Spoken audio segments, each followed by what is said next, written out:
طور سے بچوں سے باتیں کرنا بڑوں کے لیے بہت مشکل ہوتا ہے، لیکن شاید میں آپ کی عمر میں پہنچ کر اور آپ سے بات کرنے میں کامیاب ہوں۔ 7 سمندر پار ایک چھوٹا سا ملک ہے، بہت ہی خوبصورت ہے۔ قدرت نے اس ملک کو تمام نعمتیں دی ہیں۔ وہاں جنگلات ہیں، وہاں پانی ہے، وہاں بڑے بڑے گھاس کے میدان ہیں، جہاں تک نظر جاتی ہے خوبصورتی ہی خوبصورتی نظر آتی ہے۔ اسی ملک کا ایک چھوٹا سا شہر ہے جس کا نام اوڈینسی ہے۔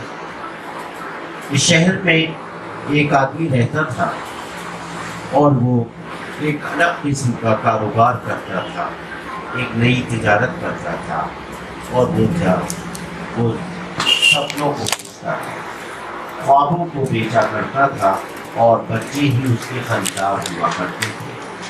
قیمت فقط اس کی یہ ہوا کرتی تھی کہ ایک بار بچہ اس کی کہانی سن کر مسکرا دے۔ یہی اس نے قیمت مانگی، یہی قیمت اس نے پائی۔ اس شخص کا نام تھا ہینس اینڈرسن۔ دنیا میں بچوں کے ادب میں بچوں کی کہانیاں لکھنے والا وہ سب سے عظیم ادیب ہوا ہے، رائٹر ہوا ہے۔ وہ بچوں کو اکٹھا کر کے کسی پتھر پر بیٹھ جاتا تھا اور انہیں دنیا جہان کی کہانیاں سنایا کرتا تھا۔ وہ کہانیاں پریوں کی کہانیاں ہوتی تھیں، وہ کہانیاں جل پری کی کہانیاں ہوتی تھیں، اور یہ پہلا شخص تھا جس نے ایک جل پری کا، ننھی جل پری کا تصور دیا تھا جسے لٹل مرمیڈ کہتے ہیں۔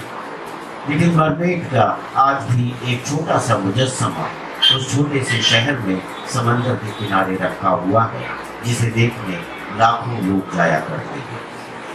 اینڈرسن کہانیاں لکھتا تھا، اور جب اس کی تھیلی ان کہانیوں سے بھر جاتی تھی تو وہ ان کہانیوں کو تقسیم کرنے نکلتا تھا، وہ بچوں میں بانٹتا تھا اور خوشی پاتا تھا۔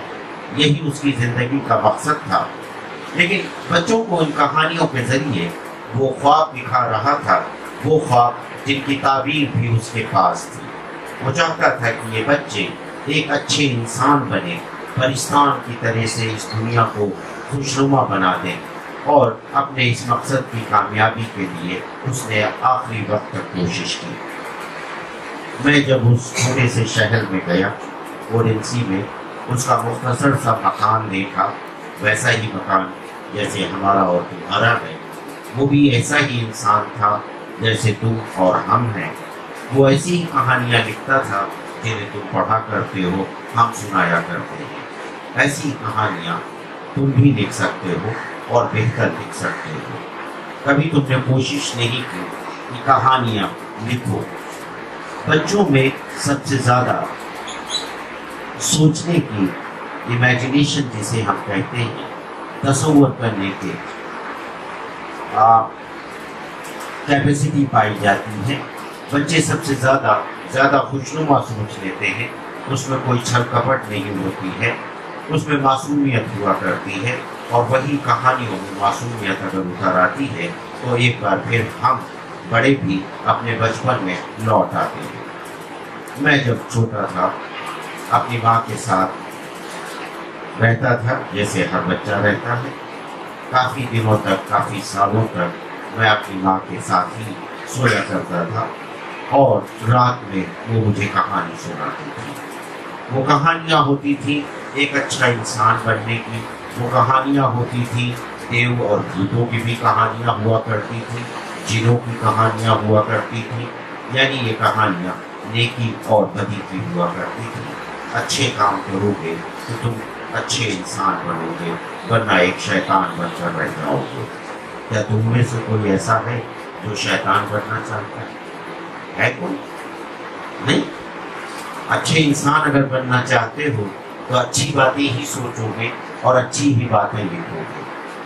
کہانیاں کیسے لکھو، یہ ایک بہت مشکل سوال ہے، اور اس کو آسانی کے ساتھ بتانا بہت ہی مشکل ہے، لیکن میں کوشش کرتا ہوں تمہیں بتانے کی کہ کہانیاں لکھنے کے لیے سب سے پہلے یہ سوچو تم کس کے بارے میں لکھنا چاہتے ہو، وہ کیا چیز ہے جس کے لیے کہانی لکھنا چاہتے ہو۔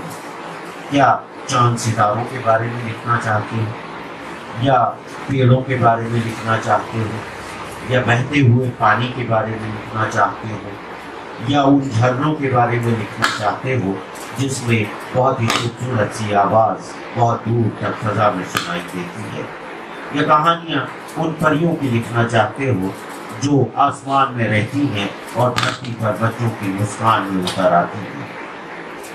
جب ایک بار یہ طے کر لو گے کہ تم کس کے بارے میں کہانیاں لکھو گے، تب یہ سوچو کہ کس زمانے کی تم کہانی لکھ رہے ہو۔ کیا آج کے زمانے کی وہ کہانی ہے، یا اس سے پہلے کے زمانے کی کہانی ہے جب راجا اور رانی بادشاہ ہوا کرتے تھے، ملکہ ہوا کرتی تھی۔ اس کے بعد یہ سوچنا ہے کہ تمہارے کہانی کے کردار کیا ہوں گے، کون ہیں جو اس کہانی میں آگے بڑھائیں گے، اس کہانی میں باتیں کریں گے، اور وہ کس سے باتیں کریں گے۔ کہانی میں باتوں کا ہونا بھی اتنا ہی ضروری ہے جتنا کہ خیال کا ہونا ضروری ہے۔ اب میں مثال دیتا ہوں کہ یہ پہلی بات جو کہانی میں ہونی چاہیے، اسے ہم ترتیب کہا کرتے ہیں یا ماحول کہتے ہیں۔ بہت پہلے کی بات ہے، ایک بادشاہ ہوا کرتا تھا۔ وہ بادشاہ بہت انصاف پسند تھا، اسی لیے اسے نیک دل بادشاہ کہا کرتے تھے۔ اس بادشاہ کے کئی وزیر تھے، لیکن وہ سب وزیر اس کے خلاف سازش کرتے رہتے تھے۔ اس لیے بادشاہ اپنے وزیروں پر کوئی بھروسہ نہیں کرتا تھا، لیکن بادشاہ کو اگر کسی چیز پر اعتماد تھا، بھروسہ تھا، تو وہ ایک حیوان تھا جو اس کا اپنا گھوڑا تھا۔ اسے معلوم تھا کہ گھوڑے وفادار ہوتے ہیں، اور اسی لیے اپنے گھوڑے کا نام اس نے وفا رکھا تھا۔ یہ بہت پہلے کی بات ہے۔ جب آپ اتنا لکھ دیتے ہیں تو آپ نے کہانی کی ترتیب جو ہے، ماحول اس کا پیدا کر دیا، زمانے کی آپ نے بات کر دی، کرداروں کی اس زمانے کے لوگوں کی بات کر دی، وہ کس قسم کے کردار ہیں، اچھے ہیں یا برے ہیں، بادشاہ اچھا ہے، وزیر برے ہیں، گھوڑا وفادار ہے۔ تو یہاں پر تمام کردار آپ نے سامنے رکھ دیے۔ یہ کہانی لکھنے کا پہلا حصہ ہوتا ہے، جسے ہم انگریزی میں دا سیٹنگ کہا کرتے ہیں، اور اردو میں اسے ماحول یا ترتیب کہتے ہیں۔ تو کہانی کا آغاز جو ہے، اس میں آپ کرداروں کو لاتے ہیں، زمانے کو لاتے ہیں، ماحول کو لاتے ہیں۔ اسی کہانی کو اگر آج کے زمانے کے لحاظ سے لکھا جائے تو ہم اس طرح لکھ سکتے ہیں کہ شنگھائی میں ایک بلٹ ٹرین چلتی ہے جس کی رفتار 350 کلومیٹر ہے۔ یہ ٹرین پٹریوں سے اوپر چلا کرتی ہے۔ پٹری اور ٹرین کے درمیان کچھ انچوں کا فاصلہ ہوتا ہے، کیونکہ یہ میگنیٹک ٹرین ہے اور اس لیے یہ فضا میں چلا کرتی ہے۔ اس ٹرین میں بیٹھنے پر یہ پتہ نہیں لگتا ہے کہ کب ہم شنگھائی سے روانہ ہوئے اور کب پودونگ ایئرپورٹ پر پہنچ گئے۔ کل وقت لگتا ہے اس فاصلے میں 7 منٹ۔ ٹرین جب رفتار پکڑتی ہے تو 350 کلومیٹر تک کچھ سیکنڈ میں چلی جاتی ہے، اور اس کے بعد آدھے راستے سے اسے رفتار کم کرنی پڑتی ہے۔ اسی تیزی کے ساتھ ٹرین پودونگ ایئرپورٹ پر پہنچ جاتی ہے۔ یہ نئے زمانے کی کہانی ہے، ایک نئی مثال آپ دے رہے ہیں جس میں ٹیکنالوجی کا استعمال کیا جا رہا ہے۔ یہاں پر ماحول ملک چین کا ہے۔ یہاں پر جس چیز کے بارے میں لکھ رہے ہیں وہ میگنیٹک ٹرین کہلاتی ہے۔ آپ جس ٹیکنالوجی کی بات کر رہے ہیں وہ میگنیٹک ٹیکنالوجی ہے، جس کا اس ٹرین کو بنانے میں استعمال کیا گیا ہے، اور اس کی بے انتہا تیز رفتار کا آپ ذکر کر رہے ہیں۔ یہ کہانی کی ترتیب ہوئی، کہانی لکھنے کا آغاز ہوا۔ بات سمجھ میں آ گئی؟ کیونکہ میں آپ ہی لوگوں سے مخاطب ہوں، بڑوں سے نہیں۔ تو اگر تمہیں کہانی لکھنے کو کہا جائے کہ سورج پر کہانی لکھو تو کیا لکھو گے؟ سورج آسمان میں ہوتا ہے، सूरज की रोशनी हम तक जमीन तक आती है। सूरज की रोशनी से ही तमाम हैवानात को, इंसानों को तवानाई मिलती है। लेकिन अगर सूरज की रोशनी पीली ना होती, उसकी जगह सूरज की रोशनी हरी होती तो कितना अच्छा होता। हो सकता है ऐसा? क्या सूरज की रोशनी हरी हो सकती है? नहीं। अगर मान लिया जाए कि सूरज की रोशनी हरी है तो उसका क्या असर होगा? यहाँ तक आपने माहौल के बारे में, आसमान के बारे में लिखा। अब इसके बाद आपको कहानी के दूसरे हिस्से पे आते हैं, जिसे हम कहानी को आगे बढ़ाना कहते हैं या जिसे बिल्डअप कहा जाता है। कहानी को बिल्डअप करने के लिए अब आप उन्हीं किरदारों को इस्तेमाल करना शुरू करते हैं और उनके दरमियान मुकालमे होते हैं। जब तक आप माहौल में थे, आपने मुकालमों का, उनकी बातों का इस्तेमाल नहीं किया। लेकिन अब कहानी को आगे बढ़ाने के लिए आपको वाकयात के साथ साथ बहुत से किरदार जो हैं उनके डायलॉग्स, उनके आपस में बात करने को देना पड़ेगा। मैं पहली कहानी पर वापस आता हूँ। मेरे जहन में इस वक्त 3 कहानियां एक साथ चल रही हैं और ये मैंने कभी तहरीर नहीं की। बादशाह एक दिन निकलता है, उसे ये पता लगता है कि उसके वजीर उसे मारने की कोशिश कर रहे हैं। वो चाहता है कि कहीं बहुत दूर निकल जाए। उसके साथ सिर्फ उसका वफादार साथी, उसका घोड़ा है। वो कहता है, वफा, आज तू अपने नाम को साबित करके दिखा दे। आज तेरे मालिक को तेरी बहुत जरूरत है। शायद मेरे नमक हराम वजीर मुझे जिंदा नहीं छोड़ेंगे। वफा जोर से ही ननाता है और वो घोड़ा ये कह रहा है, जिसको उसका मालिक समझ रहा है, कि आप फिक्र न करें, जब तक मुझ पर जान बाकी है तब तक आप तक कोई पहुंच नहीं सकता है। वो तेज रफ्तारी से चला जा रहा है। रास्ते में उसे प्यास लगती है और वो कहता है कि काश पानी के कुछ कतरे मुझे मिल जाएं तो मेरी प्यास बुझ जाए और मेरे घोड़े को। ओस कहती है कि जरा जमीन पर नजर डालो, अल्लाह ताला ने नमी कितनी पहुंचाई है और कहाँ तक पहुंचाई है इसका तुम्हें एहसास नहीं है। पत्थरों के चीर कर देखोगे तो उसमें नमी मिलेगी। घास की नोके ये कहती हैं कि ओस की बूंदें मुझ पर पानी की शक्ल में चमचमा रही हैं। आओ और इन्हें चुन लो, इन्हीं से अपनी प्यास बुझा लो। इतने में एक हिरन आता है और वो ये कहता है कि मैं तो बहुत शायद ही कभी पानी पीने नदी पर जाता हूँ। मेरी प्यास पत्तों को चाट कर पूरी हो जाती है जिन पर नमी होती है। मैं घास को चाट कर अपनी प्यास बुझा लेता हूँ। तुम भी ऐसा ही करो बादशाह सलामत। यहाँ पर हम किरदारों का इजाफा करते जा रहे हैं, उनके डायलॉग हम बढ़ाते जा रहे हैं। कहानी में हर चीज बोलती है, वो ख्वाह जानदार हो या बेजान हो। इसमें घास भी बोलती है, हवा भी बोलते हैं, इसमें घोड़े भी बोलते हैं, इसमें इंसान भी बोलते हैं। आप कहानी को आगे बढ़ाने के लिए इन्हीं डायलॉग को साथ लेकर चलते हैं। जब ये कहानी काफी आपके हिसाब से बढ़ चुकी होती है तब इस कहानी में कोई न कोई मोड़ देना जरूरी है, क्योंकि अगर मैं इसी रफ्तार पर और यही वाकयात लगातार आपको सुनाता रहूं तो थोड़ी देर के बाद आपकी दिलचस्पी खत्म हो जाएगी। अचानक घोड़े को चोट लगती है। वो चट्टान से नीचे गिरता है और उसकी अगली टांग टूट जाती है। एक घोड़े की जिंदगी में शायद इससे ज्यादा मलूस दिन नहीं हो सकता, क्योंकि उसके बाद वो किसी काम का नहीं रह जाता है। न वो दौड़ सकता है, न चरागाह में अपने पेट की आग बुझाने के लिए घास चलने जा सकता है, न वो दूर झरनों और नदियों के पास पानी पीने जा सकता है। उसकी आंखों में आंसू है और वो कहता है, मेरे आका, मैं तुम्हें बेसहारा अब भी नहीं छोड़ सकता। मेरी जिंदगी जब तक बाकी है, अभी 3 टांगे बाकी हैं, मैं उनके सहारे तुम्हें लेकर चलूंगा।